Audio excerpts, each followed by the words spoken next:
Assalaamu calaykum. Soo dhawaada dhammaan asxaabta, waa mar kale iyo muuqaal cusub. Muuqaalkeennan maanta waxaynu ku qaadan doonaa sida loo sameeyo Smart Text Animation adigoo isticmaalaya mobilkaaga, khaasatan application-ka loo yaqaano KineMaster ee muuqaal samaynta. Haddaba ugu horreyn waxaad kala soo degtaa muuqaalka aan ku samayn doono tusaalaha description-ka hoose ee muuqaalkan.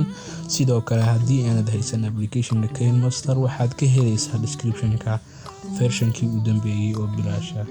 Haddaba bal ina marsha aan idin tusa muuqaalka maanta aynu samayn doono.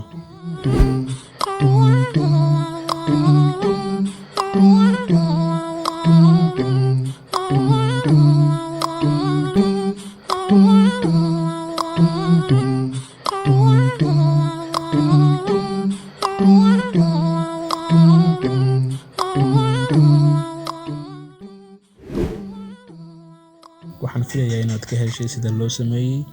Haddaba inaad like garayso muuqaalka waxay iga saacidaysaa in YouTube ku gaarsiiyo dad fara badan. Si kastay ahaataba ku soo dhawaada muuqaalka oo dhammaystiran. Haddaba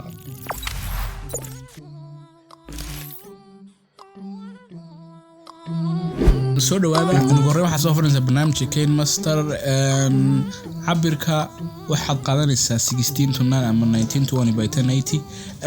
ugu horreyn waxaad soo gashanaysaa muuqaalkan ku samayn doono. Waxaad kala soo degi doontaa haddaad haysan muuqaalka description-ka hoose ee muuqaalkan.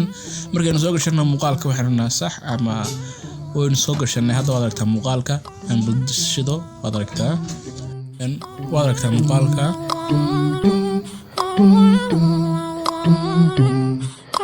Marka muuqaalka dhamayso waxaad samaynaysaa waxaan soo gashanaa hadda qoraalka ama waad aragtay preview-ga muuqaalka. Waxaan soo gashanaa qoraalka waxaan ku qoran doonaa ugu horreyn Soomaali. Ama waxaad dadka qoran kartaa aad u baahan tahay marka aad dan u leedahay. Markaan qoraalka ku dhufo waan kala bixinayaa qoraalka soo geliyaan ka wadaa.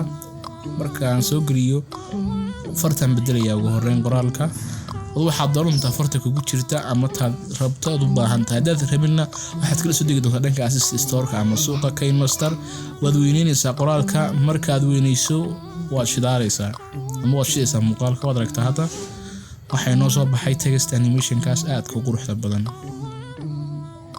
Kaliya waa intaa yar. Waad aragtaa baan filayaana. Waa kaas waad aragtaa filayaa qoraalka iyo sida uu yahay. marka tamayso haddaba waxaan u dhimano kaliya waxa weeyaan inaan export gareyno muuqaalka. Waxaan ku dhufanaa calaamadda sare. waxaad dooranaysaa markaa resolution-ka iyo frame rates-ka export waan oranaya. hadda muuqaalkaas aan ku dhameynay waxaan filayaa inaad ka heshay sidaan u sameynay. haddaad u baahan tahay waxaad bedeli kartaa qoraalka haddii kale.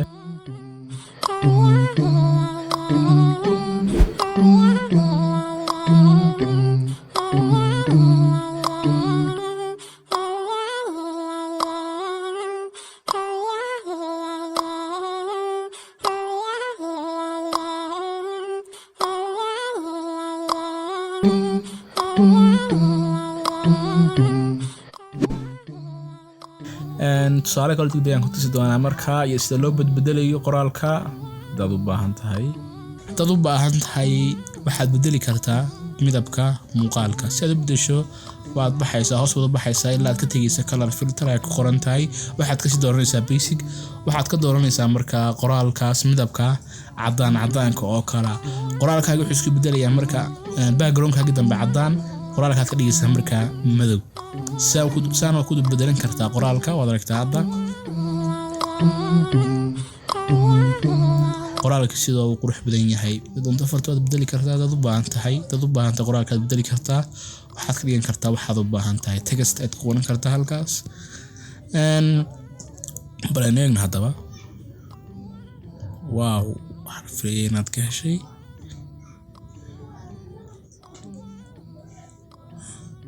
waxay noo soo baxay qoraalka quruxda badan. waad arkaysaa ama firay.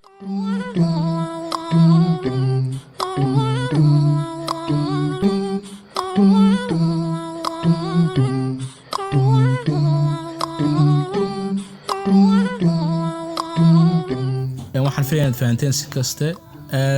export baad oranaysaa. waad save garanaysaa muuqaalka.